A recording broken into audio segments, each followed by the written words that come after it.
agaragitumyana we ngo ni complex yuko yagiye kumva kuva ntambukije ubuhamya bw'ukuntu Imana yankijiye sida. Nari nyimaranye iminsi myinshi cyane ndetse n'ikiri nakinyweye. Umugabo yagerageje kumpimisha pe agasanga nta sida nyirwaye, ariko nyine bakomeza agira iyo complex simbizi nk'umuntu wenda warabaye mu byaha cyane. Kabiri ikindi kintu cyamugiriye ngo bakomeza bavuga ngo ndi umukecuru.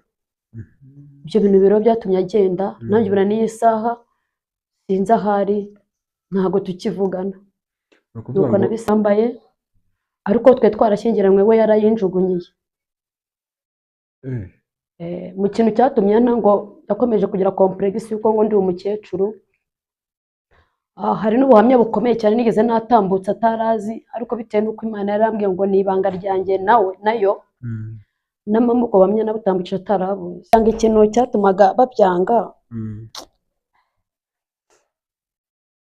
imiryango yanjye ubundi ahanini impamvu yatumaga babyanga nuko umugabo nta bushobozi yari afite.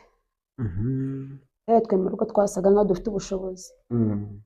Arambwira ati Mutoni uradusuzuguje, uriya ntago yagakwiye. Na nijoro reka mbifurize umugisha w'Imana aho muherereye hose impande zitandukanye zigize iyi si dutuye. Njye nitwa Ben, iyi ni Betifage TV, ndi kumwe na New Soul Church TV. Unyemerere ukore subscribe kugira ngo tujye turushaho kubana umunsi ku munsi, amanywa ndetse na nijoro, kugira ngo ujye ubona ivugabutumwa turi gukora umunsi ku munsi. Ndi kumwe n'umutumirwa wacu uyu munsi, uranyemerera mwakire ubundi atwibwira amazina kugira ngo tuze kubana mu mwanya tugiye kumva ijambo ry'Imana, ubuhamya buza kugukomeza. Ndabizi ko hari icyo buza kukumarira, twese tuziranye. Tuguhaye ikaze kugira ngo wibwire abadukurikiye muri uyu mwanya. Yego murakoze. Amazina ni Umutoniwase Micheline. Ntabwo ndi mushyashya. Gusa ni Umutoniwase Micheline uzwi ku izina ry'umuvugabutumwa. Yego. Abindi umwami wese aduhana umugisha, ndi umudamu, ndubatse, mfite umugabo n'abana. Murakoze. Yego, nawe Imana iguhe umugisha, n'abadukurikiye mbasabiye umugisha nanjye. Mwiyumvemo ikaze mu mwanya tugiye kumva ibikomeye ariko biza kudufasha kururuka, umutima wacu kururuka ku bantu bafite imitima ihagaze. Ndabizi neza ko hari abantu bari buze kugira ibyo bungukira mu mwanya tugiye kwinjiramo. Tugiye kuganira, unyemerere nkwinginge ubanze udusengera Imana kugira ngo Umwuka Wera aze kutubera umuyobozi. Twubahe Imana dusenge. Uri Uwiteka Mana nzima, Imana ivuga bikaba, Imana itegeka bigakomera. Wowe jambo kandi wahozeho, uri Imana Alpha ndetse na Omega. Uri Imana itagikangwa na biracitse, uri Imana idakangwa n'amagambo. Wowe uri Imana ifite imbaraga n'ubutwari ndetse n'ubushobozi. Turagushimira ko wemeye ko tubaramuka turi bazima, kakanya ukaba wemeye ko hari ibindi bihumuriza ubwoko bwawe twongera gutambutsa. Shimwe ushyirwe hejuru. Ngaho twemere ntabwo ari twebwe, ahubwo izina ryawe ry'icyubahiro. Twemereye izindi mbaraga zose zibure, haboneka imbaraga zawe, maze Kristo wabambira rimwe gusa, icyo ushima n'ibyo ushaka, twemerera ibyo tubihana n'abizera bose mu izina rya Yesu. Amen. Imana iguhe umugisha. Nari mbibwiye abantu ko tugiye kwinjira mu mwanya w'ubuhamya kugira ngo abadukurikiye noneho babashe kugira icyo baza kungukiramo. Unyemerere nk'umwanya no kugira ngo wibwire abadukurikiye noneho ubundi dukomeze n'uwo mwanya. Murakoze. Nk'uko musanzwe muzi, njye burankunda kuririmba cyane kuko nisanze ndi umuririmbyi, nisanga ndi umuvugabutumwa, nisanga ndi umukozi w'Imana, kandi nshimye yangiriye icyizere ikanyemera kubikomeza, ititaye ibicanege nahuraga nabyo, ititaye intambara nawe nazo, ikajyamo imbaraga. Pawulo navuze ijambo rikomeye, aravuga ngo nshobozwa byose na Kristo ujyemo imbaraga. Nshimye Imana ikomeza kumpa imbaraga. Yego. Nubwo biba bigoye, ariko Imana yanjye impa imbaraga, ngakomeza mu rugendo cyane ko narahiye ko nta bya none ndetse nta n'ibizaza bizahura kuri Kristo namenye. Urumva iyi ndahiro narahiye ni indahiro ikomeye cyane. Yego. Njya gushyingirwa nayo naravuze ngo data umugabo aba ahari nzaba ndi umukristo, ndetse aba atanahari nzaba ndi umukristo. Amen. Na n'isaro niyo nzira nyiri kugenderamo, kandi nzi neza ko data azakomeza anyambika imbaraga. ndifuza kuririmba igice kimwe kuri ya ndirimbo y'108 ndetse na refre. Ngenda umukristo nzahora ndiwe mu bintu byose ngeze kugupfa. Ngenda umukristo mpora mbihamya naho igihugu cyose cyanseka. Ngenda umukristo gakondo yanjye iri mu ijuru ku Mana yacu, na nzarirayo na n'imiruho abaho bose baguwe neza. Haleluya. Amen. Iyo ndirimbo iramfasha cyane, ni nayo iri kumfasha muri iyi minsi. Yego, ngenda umukristo. Imana ishimwe. Amen. Kandi koko nk'uko narahiye nkimara kubwira data nkamwemera ko mbaye umukristo, naravuze ngo nta byanure ndetse nta n'ibizaza. Kuko iyo haba hari ibizaza bizankura kuri Kristo, umugabo yari kunta nkahita muvaho. Umugabo yari kugutuka muvaho? Yego. Ntangira navuze ko ndi umudamu nubatse. Ufite umugabo n'abana. N'abana. Ubu tuvugana nubatse mu buryo bw'umubiri, ariko mu buryo bw'umwuka nta rugo rugihari. Wenda harimo abatari babizi akanya, nari nagiye kuri YouTube bwa mbere, umunyamakuru twakoranye namubwiraga uburyo Imana yari yansezeranyije urugo rwiza, iraruma, Imana ndetse n'umugabo nari narasengeye, ariko nyuma ntabwo Satani yabyishimiye. Ntabwo yabyishimiye. Ubu rero nabwo ngarutse nje kuvuga ko rwa rugo Imana yari yampaye, ngenda kuyibaza ngo Mana ese burya urabeshya? Ariko nasanze ntabwo ibeshya, ahubwo ibikora hari impamvu. Ndacyaza noneho umutoni nkwinginga gatoya umere nkaho uhera mu mizi, ariko turagenda ducamo kugira ngo abantu bashe gusobanukirwa. Nk'ubu nanjye ndi mu rujijo rwo kumenya ukuntu byagenze, byatangiye bite, kugira ngo mugire aho mutandukana, mube muri kumwe n'uyu munsi wenda mu buryo bw'umubiri, mu mwuka mutari kumwe. Turagira ngo wenda bihere mu mizi, uze kubishyira mu buryo bw'umubiri kugira ngo abantu bashe kubasha gusobanukirwa neza.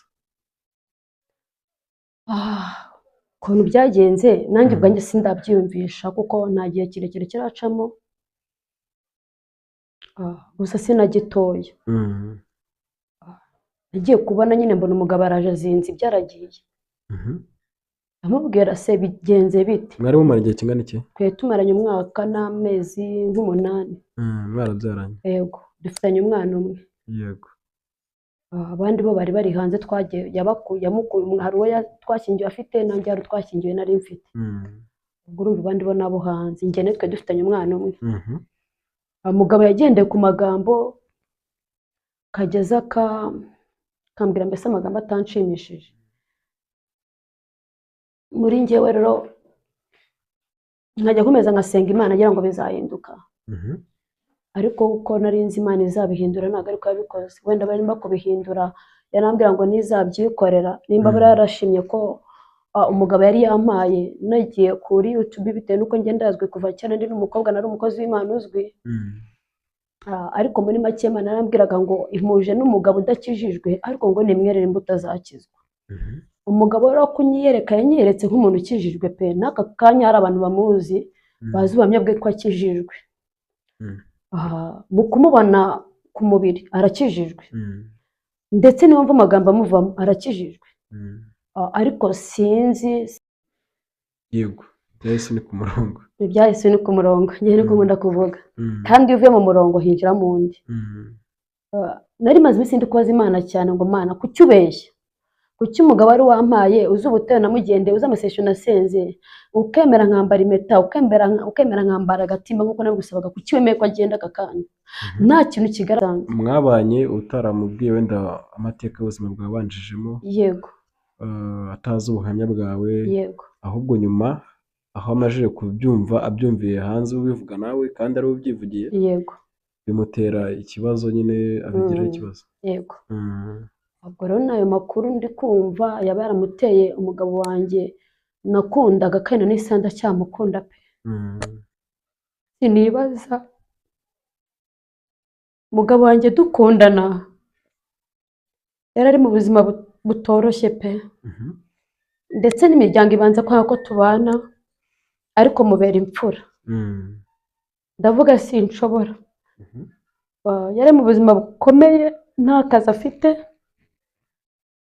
Mm. kagaragara. Mhm. Umugabo wanjye ndamwitangira nkora buri kimwe cyose, mwereka ubutwari Mm. nk'umuntu wenda nari mfite ahantu navuye n'aho Imana ingejeje. Mm. Nshyingirwa nawe imiryango itabishaka ariko turashyingirwa, baramfasha baranshyigikira kuko babonaga nyine ari we nshaka kubana nawe, Mm. tubana bisa nk'aho ari ku ngufu zanjye, Mhm. ku buryo na n'isaha mukunda kwe harimo ababyishimiye ko baravuze ngo n'undi wasanga ari wamwishinzagaho cyangwa wamwikundishwagaho ntabwo yagukunze. Mhm. Gute umuntu yagukunda mukabana nta kintu na kimwe afite? Ese wakwibaza ubuzima yari arimo ari umusore byari bimeze bite? Mhm. Twabanye n'umugabo wanjye uretse imyenda yonyine namusanganye, Mm. nta kindi kintu. Mm. Basingwa nawe ko hari ishyaka namurwaniye nkamubera intwari. Mm. Umugabo we ntabwo ariko yabibonye. Noneho abantu nyuma y'ubukwe baramubaza ngo mbese kubera icyo wakunze uriya mukecuru, akababwira ngo ni ibintu yari ankurikiranyeho. Ngewe nkabyumva ariko simbiha agaciro, Mm. nta gaciro nabihaga cyane ko nikundiraga umugabo. Yego. Numvaga ko ari ibigambo bya bigambo bakurikiza nyuma y'ubukwe cyangwa nyuma y'abantu babana. Nkumva muri njye ni ibigambo pe, sinabiha agaciro. Ndavuga ngo ngewe nkunda umugabo wanjye kandi nzakomeza mukunde ntitaye ku magambo. Ayo magambo rero yose yagiye amugeraho, ntawe. We rero impamvu yayikuyemo ni uko wenda buriya hari abandi akeneye wenda bazanduta inyuma yanjye. Mm. Njye niyo mpamvu nyambaye impeta kuko ndacyamukunda. Ntabwo murakora divorce? Oya. Bo ndumva ahubwo mutari kumwe mu buryo bw'umubiri kuko n'umwuka ntabwo mukiri kumwe, kuko niba umugabo ubundi mu mategeko muri leta bavuga yuko umugabo agomba kubana n'umugore mu cyumba kimwe, mu buriri bumwe no mu ishuka imwe. Kuba mutakiri kumwe gutyo simpamya yuko mu buryo bw'umubiri rwose muri kumwe, keretse wenda niba mugikundana ahubwo wenda muri process cyangwa se muri mu mishinga yo kuzongera kubana, mu mutima mukaba muri kumwe. Oya, ngiye mu buryo bw'umubiri ntabwo nari gukora nk'ibyo akoze ngo nzikuremo. Kuko izi mpeta njya kuzambara Imana yambwiye ngo ntabwo ari umugabo uzinyambitse, ahubwo ngo niyo izinyambitse. Niyo mpamvu rero nanze kwirirwa mvuga ngo nkuremo impeta ze yanyambitse, kuko cyane ko nzi yuko ari Imana yazinyambitse atari Jean-Marie wazinyambitse, umugabo twasezeranye. Niyo mpamvu nakomeje ndazambara ndavuga ngo wenda basi n'Imana, kuko tutarakora divorce, wenda nishobora kuzabona ko naniwe cyangwa se nta yindi migambi mfite ikaba yangarura umugabo, kuko nta kintu twapfuye kigaragara. Impamvu nkomeje ngiye nkimwiziritseho pe, kuko niko byavuzwe yuko ngo njya mwiziritseho, atagombaga kuzabana nanjye. Kutubera umukwe umuntu ukiri hasi kuriya ntabwo bishoboka, ariko ngiye ndavuga ngo niwe nakunze, niwe nshaka. Iyo muvugana ubu ngubu wumva ibyifuzo byari ibihe? Ni ibintu bigoye kubivuga, kuko kuri njye nanjye nabwiye ko ntabwo nari niyakira kumva ko umugabo nitangiye nkarwanira ishyaka ringana uko wabizi cyangwa se njye uko mbizi cyangwa uko imiryango ibizi. Reba umugabo twakoze ubukwe nta n'igihumbi afite ku mufuka, kandi ubukwe bukagenda neza. Umugabo tujya mu nzu nta kazi yari afite, inzu nziza tuyimaramo amezi 2. Hari umuntu wese adufasha duha inzu y'ubuntu, abantu bamwe namwe barayizi bayidusanzemo. Kuri ngero ni ibintu bigoye cyane, kuko ndebye ubuzima twari ducanyemo n'uwo mugabo, ariko nkihangana saba ari njye mutereye ko yari umukene, atabasha no kunkodeshereza inzu, atabasha kumahira, nta n'injye wakamutaye, ahubwo yabonye akazi katanarenze pe, ubasigaye ari umuzamu ahantu. Hari ibintu nyine ararira byahise bituma bimwereka ko Mutoni ntakiri muri level ye. nyamara ntiyita ejo hacu hashize, ntiyita aho namukuye, Yeah. ntiyita ko n'ako kazi abonye ngo tuvugane arimo ari njye wakamurangiye. Yego, we yitaye ko nyine abona ngo Imana imwurije mu ntera, yumva ko Mutoni ntakiri muri revo ye, umugabo arigendera. Ariko nzi neza ko nimba yari uwanjye koko azagaruka, niyo mpamvu nyambaye izi mpeta. Iyo uri kuvuga gutyo uri kumvikanisha yuko wamurushaga ubushobozi, Yego, wari utunze ibirenze ibyo yari afite ahari. Ubwo ntibiri kumvikanisha yuko aribyo yaraje akurikiye ahari.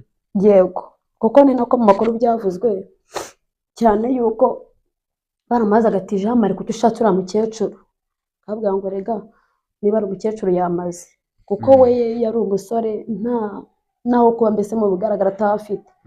Njye rero yansanze nikodeshereza mfite materiyeri zose zisabwa pe, nkajya rundi ngo hari umugabo nari mfite kandi ntawe mfite mu by'ukuri. Warakodesha ubundi nta bundi butunzi uretse gusa kuba wari ubayeho neza. Noneho wakumva ngo n'iwacu turatuye hano muri Kigali. Ubwo we umuhungu arebye wenda arebye mu gisekuru cye abona ko wenda yaza akanyegamamo cyangwa se akanyugamamo, niko kubana nanjye, cyane ko yari afite abandi bakobwa ngo babiri yari agiye kubana nabo ariko ubushobozi ngo bukanga, kuko bose bakoraga akazi kamwe. Ako kazi ko sinakavuze, ariko nta kazi kari karimo pe, kagaragaraga nk'ari hafi ya ntabwo. Akazi katagomba n'ibihumbi 40 nta kazi kaba karimo. Nuko byagenze mu magambo make. Mujya kubana se byibuze yari yarakiriye agakiza ku buryo mwashyingiwe n'itorero? Twashyingiwe n'itorero, ariko we yansanze aho nakoreraga umurimo. Gusa yari amaze amezi nk'atatu ngo abatijwe, yakiriye Kristo umwami n'umukiza. Kuko naje nsanga aribwo ari kubyinjiramo nkamubuhamya, amaze amezi 3 yonyine abatijwe.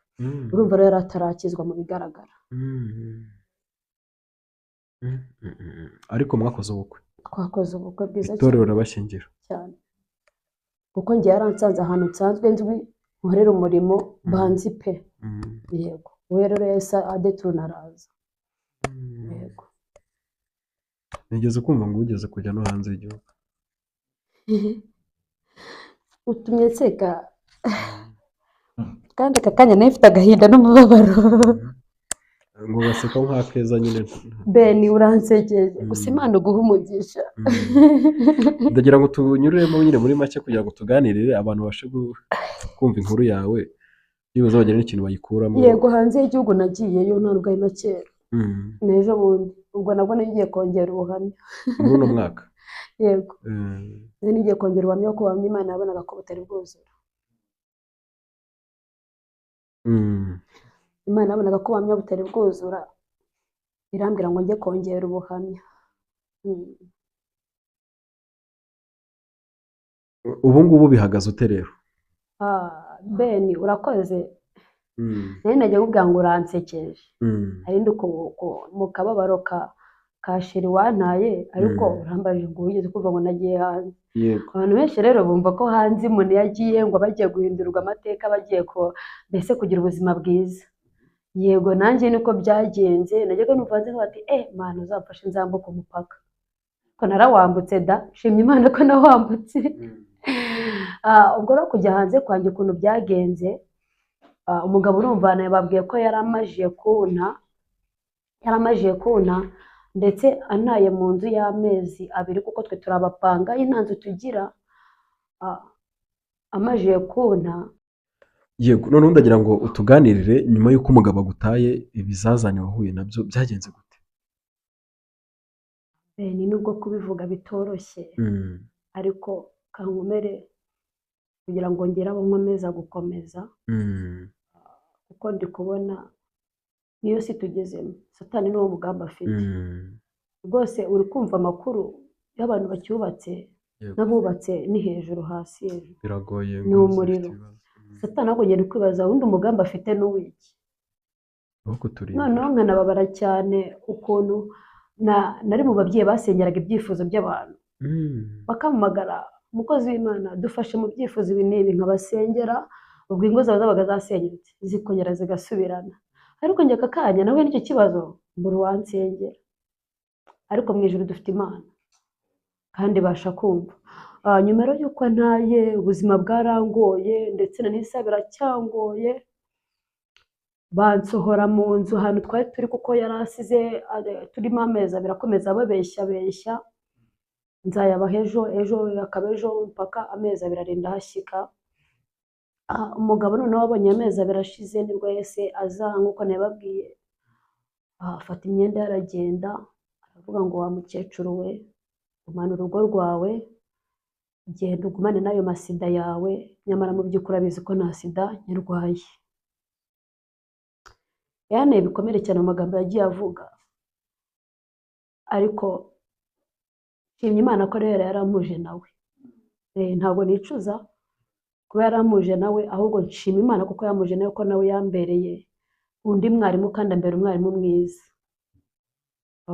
Nabashije kwiga cyane ndetse ngira ubundi bumenyi nunguka kubw'umugabo Imana yampaye. Ubwo muri iyo nzu ahaciyemo nk'ibyumweru bibiri agiye, bahita bansohora. Ni ukuri abantu ntacyo batankoreye. Nakoze mbabwira ati ni ukuri mumfashe, murabona mfite umwana w'uruhinja, mumfashe pe. Yewe n'umwana w'uruhinja, n'umwana wanjye mfite yageze aho ajya ngo muri bwaki, barambwira ngo njye ku mudugudu kumutora ibyo kurya. Ubwo bakimara kunsohora, hari umugiraneza wahise amfasha, arambwira ati nubahaga amavuta yawe kandi n'ise ndacyayubaha, nta kuntu waba hanze none n'umwana, reka ngufashe. Amereza inzu, arambwira ati nguhaye amezi abiri ntuzanyishyure, cyakora ubonye hari ikigenze neza basaba ari uzanyishyura. Cyane ko yari amajije kumenya amakuru neza yuko umugabo wanjye yagiye avuga ngo ntabwo azasubirana nanjye. Ahana n'iyi saha niko abwira abantu bose ko atashobora gusubirana nanjye, atazanarota yongeye gusubirana nanjye. Nkibaza muri njyewe icyo nakoze, noneho njye mpita mbabazwa cyane n'ukuntu ubuzima bwose yari arimo ntabwo nabyirata, ahubwo n'Imana yanshoboje cyangwa se yampaye izo mbaraga, nsa nk'aho ari njye wumuhinduriye. Ego kuko kubana n'umuntu ntaho yari afite aba, nta shinge nta rugero, ukemera akakugira umugore ukamugira umugabo, ni ibintu bitari byoroshye. Ariko ibyo ntiyabyitayeho. Najyaga numva bamwe bavuga ngo umugabo n'umwana wundi, kandi ngo umusegura uko akaguseguye ijambo, kuko nanjye ibyo byambayeho. Ariko nshimye Imana ko yampuje nawe, ndacyayishima kuko yambereye umwarimu mwiza. Aka kanya hari ikosa nakoze ntashobora kuzongera gukora, njyewe urizi, ariko sinshobora kuzongera kurikora. Imana ishimwe. Uwo muntu yampaye inzu pe, ayima, arambwira ngo ngusoneye amezi abiri. Ahaga ayo mezi abiri yageze koko nk'uko uwo muntu yarayimaye, ariko ntacyo kurya nari mfite.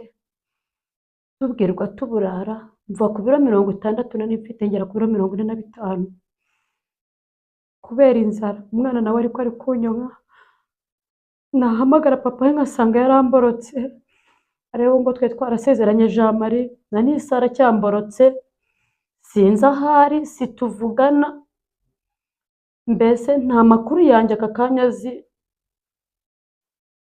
nanjye ntayiwe nzi.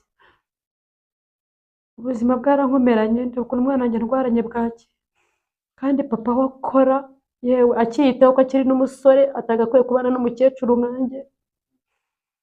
Gahinda karanyica gusa, njya mbere nkabura icyo nakora. Ntekereje ubutwari namweretse, ntekereje ishyaka namurwaniye, imiryango imbwira ngo simbane nawe ariko mwemera nkabana nawe. Ndavuga ariko Mana koko, ariko nasanze Imana ntabwo ijya yibeshya, ndetse nanikikorera guhomba. Buriya yari ifite impamvu, kandi n'ubundi ndakomeje kuyikurikira, kuko navuze ngo nta bya none nta n'ibizaza pe. Nta kintu kizankura kuri Kristo, kuko nasanze niwe mugabo urenze abagabo bose, kandi niwe munyamabanga. Iyo umubikije ibanga araribika. Yambikiye ibanga igihe kigera mu myaka 20 ndwaye sida, imiti yayo igeze aho iyinyiza imbera byose. Ubwo rero niyo mpamvu nizeye ko ibyahise nibyo byari bikomeye, ibisigaye nabyo nzi ko izabikora. Yajyaga ikunda kumbwira ngo mwana wanjye nzakugirira neza, mwana wanjye nzakwamamaza. Nibaza ahantu bizava simpamenye, cyane ko nabonaga nta bintu bijya nishoramo, nkakunda ko abantu bamamaye mu bintu bibi, hasi Imana nzamamara gute?